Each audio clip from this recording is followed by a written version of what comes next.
है गाइस, कैसे हैं आप लोग? अच्छे होंगे। चलिए, आपके एग्ज़ाम को, बिहार पुलिस एग्ज़ाम को तैयारी को बेहतरीन बनाने के लिए हम लेकर आ गए हैं जो आज एजुकेशन लिमिटेड पटना में, जिसका जो डायरेक्टर है एस के झा सर के द्वारा जो प्रश्न करवाए जाते हैं बिहार पुलिस के नए सिलेबस पर आधारित 9th और 10th पर। ये साइंस में इसमें देखने वाले महाकुंभ मैराथन देखने वाले हैं दोस्तों। जो 1 लाइनर का ये सेट नंबर 2 है, साइंस का ये सेट 2 है, और इसमें ज्योग्राफी साइंस और हिस्टोरी सारे प्रश्न इसमें मिलाया हुआ, जो कि आपके टोटल जो बन रहे हैं एग्जाम रिलेटेड प्रश्न 750 प्रश्न इस वीडियो में, इस पीडीएफ में कवर करेंगे। तो दोस्तों सारे पार्ट में डिवाइड करेंगे। तो ये साइंस में आज देखेंगे, साइंस पार्ट 2 रहने वाले हैं, जो आपके एग्जाम के, इससे बाहर आपके एग्जाम में नहीं पूछ सकते हैं दोस्तों। ये 100% है, यहाँ से आपके एग्जाम में पूछे जाएंगे, क्योंकि सारे नए सिलेबस पर जो दिया गया 9th 10th के, उसी का आधारित सारे प्रश्न है। तो दोस्तों आपका जो कटअप अगर रहने वाले हैं वो 55+ अगर कर देते हैं तो 100% है कि आपका सिलेक्शन हो जाएंगी। तो दोस्तों यहाँ से जो प्रश्न पूछे जाएंगे आपके same to same class by class है। देखिए अभी करवाएंगे जो ये 9 क्लास का साइंस करवाएंगे, 1 लाइनर जीके रहने वाले हैं। तो चलिए हम बिना देरी के साथ चलते हैं अपने प्रश्न की ओर। दोस्तों जहाँ से हम स्टार्ट किए हैं, छोड़े थे वहाँ से स्टार्ट करते हैं। तो चलिए चलते हैं 110 का पहला प्रश्न की ओर। इससे पहले भी वीडियो बना चुके हैं, जाकर देख सकते हैं पार्ट 1। ये पार्ट 2 रहने वाले हैं दोस्तों। इस पार्ट 2 में आज देखने वाले हैं जीवन के मौलिक इकाई देखने वाले हैं, जो साइंस से रिलेटेड प्रश्न है। तो चलिए बिना देरी से अपने वीडियो को स्टार्ट करते हैं। आप लोग से रिक्वेस्ट है कि वीडियो को शुरू से अंत तक जरूर देखें। इसका पीडीएफ लेना चाहते हैं जो लोग, तो हमारे टेलीग्राम से जुड़िए, जो लिंक दिया गया है। तो चलिए पहला प्रश्न है 111 का एक कोशिकीय जीव है। एक कोशिकीय जीव है, कौन होता है दोस्तों? पैरामीशियम। एक कोशिकीय जीव कौन होता है? पैरामीशियम होता है। अगली प्रश्न है कि कोशिका का पता सर्वप्रथम किसने लगाया?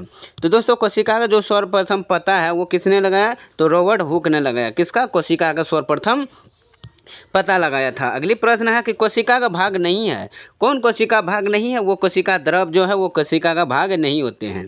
अगली प्रश्न है कि कोशिका के सबसे बाहरी परत को कहते हैं। कोशिका का जो सबसे बाहरी परत है दोस्तों, उसे हम क्या कहते हैं? कोशिका झिल्ली कहते हैं। क्या कहते हैं?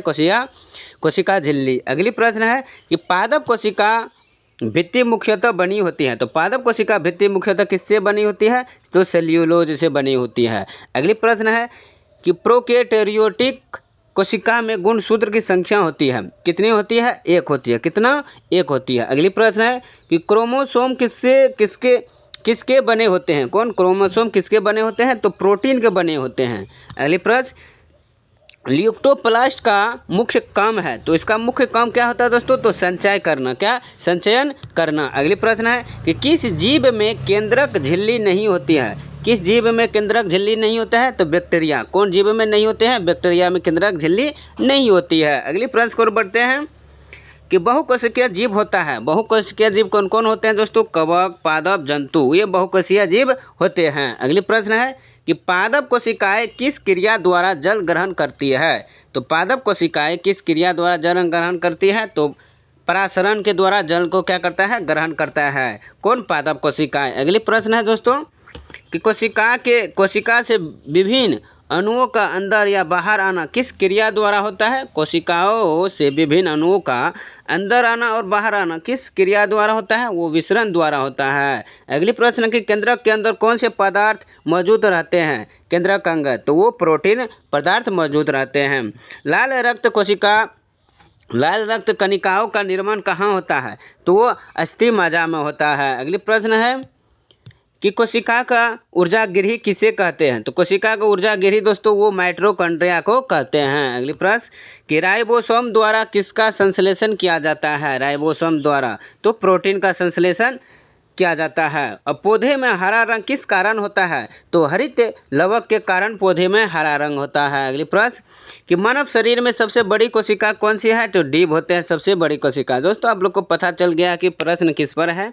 अगर नहीं चलता है, नहीं समझ में आता है दोस्तों, नहीं पढ़े होंगे, तो इसीलिए ये समझ में नहीं आएंगे कहाँ से प्रश्न, जो दोस्तों अब पढ़ने के बाद आपको समझ में आ जाएंगे। अगली प्रश्न कि जंतु कोशिका में प्लाज्मा तथा अन्य वातावरण के बीच रोधिका को क्या कहा जाता है? तो प्लाज्मा मेम्ब्रेन कहते हैं। अगली प्रश्न कि कोशिका में उपस्थित प्लाज्मा झिल्ली किनसे निर्मित होती है? तो वो प्रोटीन और लिपिड से होती है। अगली प्रश्न कि शब्द सेल का प्रतिपादन किसके द्वारा किया गया था? कौन? शब्द सेल का प्रतिपादन किसके द्वारा? तो रॉबर्ट हुक के द्वारा प्रतिपादन किया गया है। अगली प्रश्न है कि सेंट्रोसोम किस में पाया जाता है? सेंट्रोसोम किस में पाया जाता है? तो साइटोप्लाज्मा में पाया जाता है। अगली कि हाइपोटोनिक विलय में रखी कोशिका पर क्या प्रभाव पड़ता है? हाइपोटोनिक विलय में रखी कोशिका पर क्या प्रभाव पड़ता है? तो फूल जाएगी। क्या प्रभाव पड़ेगा? फूल जाएगी। अगली है कोशिका के भीतर श्वसन का स्थान कौन सा होता है? कोशिका के भीतर श्वसन का स्थान कौन सा होता है? तो माइटोकॉन्ड्रिया। कौन? माइटोकॉन्ड्रिया। अगली है कि द्विक झिल्ली किसमें अनुपस्थित होती है? द्विक झिल्ली किसमें अनुपस्थित होते हैं? लाइसोसोम में। अगली प्रश्न है कि केवल पादपों में पाए जाने वाले कोशिकांग है। केवल पादप में पाए जाने वाले कोशिकांग कौन है? प्लास्टिड। अगली है कि जंतु कोशिका के द्वारा सीमित किया जाता है। जंतु कोशिका के द्वारा सीमित किया जाता है प्लाज्मा मेम्ब्रेन। Plasma membrane. अगली है कि राइबोसोम के केंद्रक है। राइबोसोम का केंद्रक कौन है? Protein synthesis. Protein synthesis. अगली है कि एंडोप्लाज्मिक रेटिकुलम का जाल किसमें उपस्थित होता है? तो न्यूक्लियस में। अगली प्रश्न प्रोटीन संश्लेषण से संबंधित है। प्रोटीन संश्लेषण से संबंधित है राइबोसोम। कौन? राइबोसोम जो है प्रोटीन संश्लेषण से संबंधित है। अगली प्रश्न की ओर बढ़ते हैं दोस्तों। अगली प्रश्न है कि लाइसोसोम में आशय क्या है? लाइसोसोम आशय क्या है? Hydrolytic enzyme. अगली प्रश्न है कोशिका स्रवण किसके द्वारा किया जाता है? कोशिका स्रवण किसके द्वारा किया जाता है? गोलोजी उपकरण के द्वारा। गोलोजी उपकरण के द्वारा। अगली है सेंट्रियोल किससे संबंध है? सेंट्रियोल किससे संबंध है? किससे संबंधित है? पिंडील निर्माण से। अगली प्रश्न जंतु कोशिका और पादप कोशिका के बीच प्रमुख अंतर क्या है? जंतु कोशिका और पादप कोशिका के बीच प्रमुख अंतर क्या है? तो न्यूट्रिशन होता है। क्यों? न्यूट्रिशन होता है। अगली प्रश्न केंद्रक रहित जंतु कोशिका में से किसका अभाव होता है? तो क्रोमोसोम का अभाव होता है। अगली प्रश्न कि प्लाज्मोलिसिस किसके कारण होती है? प्लाज्मोलिसिस किसके कारण होती है? एक्सोसमोसिस के। अगली प्रश्न मोसिस कि पादप कोशिका किसके कारण फूल जाती है? पादप कोशिका किसके कारण फूल जाती है? तो इसका सही आंसर रहने वाले हैं दोस्तों एंडोस्मोरिस के। किससे? एंडोस्मोरिस के। चलिए दोस्तों ये था कोशिका से। आप चल रहे थे ऊतक संबंधित प्रश्न। अध्याय अगला है ऊतक संबंधित।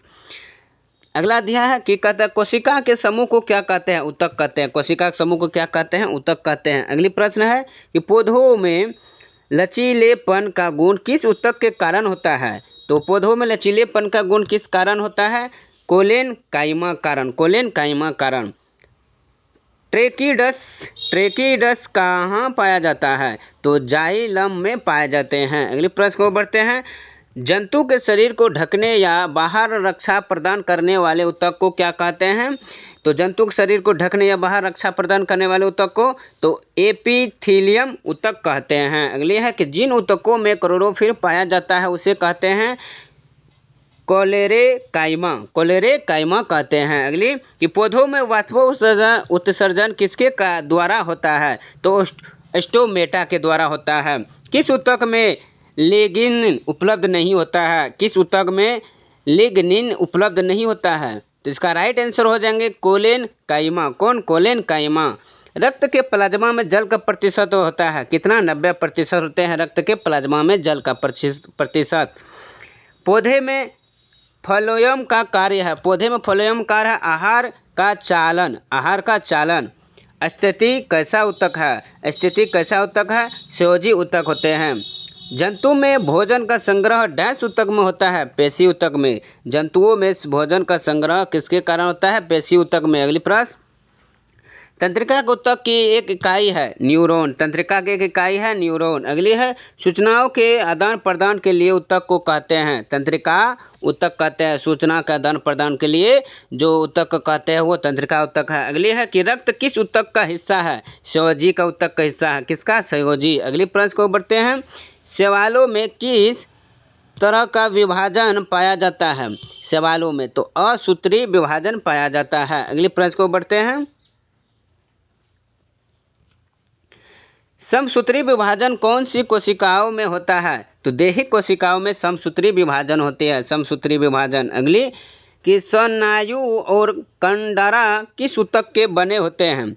तो वो संयोजिक ऊतक के बने होते हैं। अगली है कोलेजन को जब जल में उबालते हैं वह इसमें परिवर्तित हो जाता है, तो किसमें? जिलेटिन में। किसमें? जिलेटिन में। अगली अस्तित्व कारकों से प्रवर्धन किसमें पाए जाते हैं? तो सूक्ष्म नलिकाएं में। अगले प्रश्न, कणिकाओं को निकाल देने के पश्चात कौन सा रुधिर का तरल अंश होता है? प्लाज्मा का। अगले प्रश्न को बढ़ते हैं, पौधों के तनों की परिधि में वृद्धि किसके कारण होती है? तो पौधों के तने में जो है वृद्धि किसके कारण होता है? तो पाँव विभेदक अथवा कैम्बियम में। अगले प्रश्न, रुधिर में वास्तविक कोशिकाएं कौन सी नहीं है? रुधिर में वास्तविक कोशिकाएं कौन सी नहीं है? प्लेटलेट्स। अगले प्रश्न, किसके अत्यधिक खींच जाने से मोच आ जाती है? लिगामेंट के। अगले प्रश्न, कंडरा एक संरचना है जो जोड़ने का काम करती है, वो पेशी को अस्थित से चिकनी पेशियां पाई जाती है गर्भाशय धमनी शिरा में। चिकनी पेशियां कहाँ पाई जाती है? गर्भाशय धमनी और शिरा में। अगले प्रश्न है, आकृतिक कार्य तथा उत्पत्ति में समान कोशिकाओं का समूह क्या कहलाता है? तो वो ऊतक कहलाता है। आकृतिक कार्य तथा उत्पत्ति में समान कोशिकाओं के समूह को हम ऊतक कहते हैं। पौधे की लंबाई किसके द्वारा बढ़ती है? शीघ्र अस्थ विभाज्योतक के कारण। अगली, कोशिका विभाजन किस तक सीमित है? कोशिका विभाजन तो विभाज्योतक कोशिकाएं तक सीमित है। अगली प्रश्न, सक्रिय विभाजन किसकी कोशिकाओं में होता है? वो कैम्बियम में होते हैं। अगले प्रश्न है कि घास की तना की लंबाई किसके क्रियाशीलता में बढ़ती है? तो अंतर्वेशी विभाज्या में। अगले प्रश्न, कुट्टिटम उपकला किसका नाम है? तो सल्की उपकला का नाम है। अगले प्रश्न को बढ़ते हैं, स्तंभाकार उपकला शरीर के किस हिस्से में पाया जाता है? तो अमाशय और आंत में पाया जाता है। किस प्रकार का ऊतक ग्रंथियों बनाता है? किस प्रकार का ऊतक? तो उपकला ग्रंथि। अगली, गर्तिकामय ऊतक क्या है? गर्तिकामय ऊतक क्या है? तो संयोजिक ऊतक है। अगले प्रश्न, अब से अगले अध्याय आ जाता है दोस्तों, जो जीवों में विविधता होती है। कौन? जीवों में विविधता होती है। तो चलिए दोस्तों, आज के लिए बस इतना ही। जो बना है प्रश्न आपका 50 से प्रश्न, तो वही करवाए हैं। अब इससे हम आगे लेकर आ जाएंगे। आज के लिए इतना ही, छोटा ही वीडियो बनाए ताकि पूरे रिवाइजिंग 1 से 2 बार करवा देंगे। अभी तुरंत ही इसका फिर से नए वीडियो पाठ उपलब्ध करवाते हैं। इस वीडियो में नहीं, क्योंकि लंबा बन जाएगा, इसीलिए हम छोटा वीडियो बनाए हैं। चलिए फिर मिलता है अगले पाठ के साथ। तब तक के लिए धन्यवाद। वीडियो अच्छे लगे तो ज़रूर लाइक कीजिए दोस्तों। वीडियो चैनल पर पहली बार आए तो प्लीज़ सब्सक्राइब करना ना भूलिए। वीडियो को शेयर जरूर कीजिए। इसका PDF हम टेलीग्राम पर डाल देंगे, वहाँ से आप लोग डाउनलोड कर दीजिए। चलिए आज के लिए इतना ही, धन्यवाद। Take care.